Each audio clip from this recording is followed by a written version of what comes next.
What up? It's your boy T-Bird. Reaction today is Wrestling Wednesday. I'm gonna squeeze in one more, and this is from Wrestling Flashback. There's another wrestling move origin, and this is one another effective, generic, well-known, generic but effective,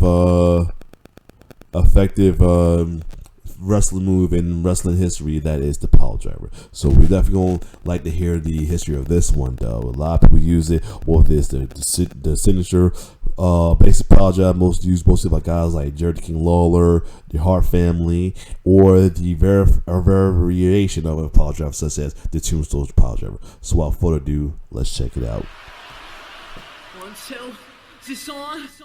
When you think of one of wrestling's most dangerous maneuvers, the Piledriver immediately springs to mind. It's a move that injured wrestlers and shortened careers to the point where it's even been outright banned. But despite the dangers, the Piledriver has remained a focal maneuver in wrestling since the move's infancy.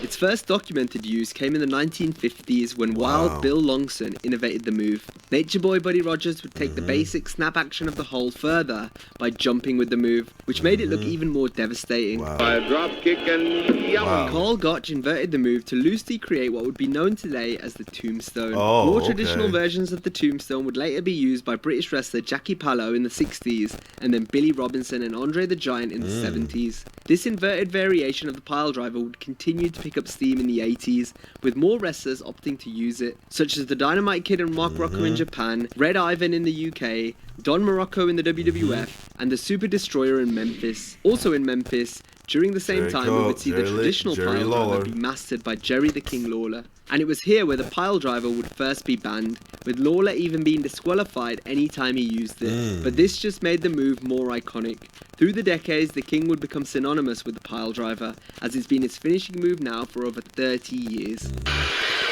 Steed is up! Down! Yo, Kevin, From the turn of the 1990s, the Piledriver would be reimagined once again. Oh my goodness! Their neck is not made to bend that way. As the Undertaker would make the move his own, and the Tombstone Piledriver name would be born, in keeping with the Dead Man's gimmick. Get ready for the Tombstone! I was literally saying prayers on my way down. And there's the Tombstone! It was also during the 90s that more and more Piledriver variations would be established, mainly through Japan and the US, as we would see the likes of the package Piledriver, the kneeling Piledriver, the over-the-shoulder Piledriver, the suplex Piledriver, the sit-out Piledriver, and more. Oh no! That's big man, we know. But no matter the version, there was no denying the Piledriver's dangers as a move, and nowhere would this be brought to light more than at the 1997 SummerSlam, where Owen Hart's sit-out Tombstone variation caused Stone Cold Steve Austin to suffer a broken neck, with Owen using the same Piledriver technique that Austin used 5 years prior, which led to Masahiro Chono also breaking his neck. But these injuries didn't stop wrestlers from hitting the move. In fact, its popularity only increased, especially with the rise of ECW. Oh, yo, he sold that! And the continued innovation from those in Japan, which in turn spread to the US, especially in the independent scene. However, for the WWE, they would begin to phase out the Piledriver at the start of the 2000s, with Kane and The Undertaker's Tombstone versions being the only exceptions. Double Tombstone! As outside of Kane and Taker, there's only been a handful of Piledrivers hitting the company since the turn of the millennium. No, he's not gonna go. Outside the WWE is a different story though, as fans could see the likes of Shane Helms hitting the Vertebreaker in WCW, P.T. Williams doing the Canadian Destroyer in TNA, that Canadian Destroyer is awesome. He sold that. And witness Kevin Steen take on the package Piledriver in ROH. Oh my god! As for the indie scene in Japan, well, they would be the gifts that kept on giving when it came to the Piledriver.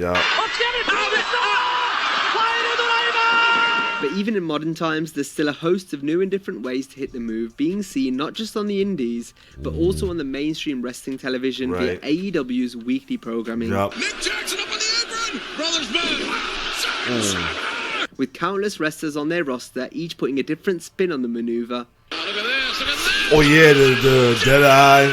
including John Moxley, who has used the Gotch-style piledriver in the past. Oh my God! Style pile driver. The piledriver on its own could easily go down as one of wrestling's most deadly maneuvers. I never thought like the gory stuff, like the gory bomb or like the dead eye stuff like that, was considered like a piledriver. That's awesome that they said that though, for real. That was I'm trying to get to AEW a little bit to get an idea of what's going on.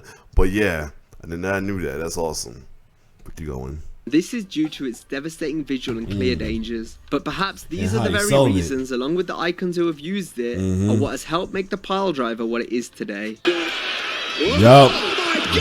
Bad Bunny. And no matter how many times you see it done, there's no question that it's one of wrestling's most lethal maneuvers. The Undertaker's turned into a look of rage. And that brings us to the end of this video. As always, if you enjoyed the video, be sure to give it a like and subscribe to the channel. Also, be sure to check out our other videos in the series, including the history of the spear. Have a great day, and I'll see you next time. Yeah, this was good. This was... Hold up, my bad. This was good right here to watch right here. Definitely, though. Definitely a good move, all-time move for sure. So other than that, if you like more reaction, like, share, subscribe to my YouTube channel. It's your boy T-Bird signing off. One love.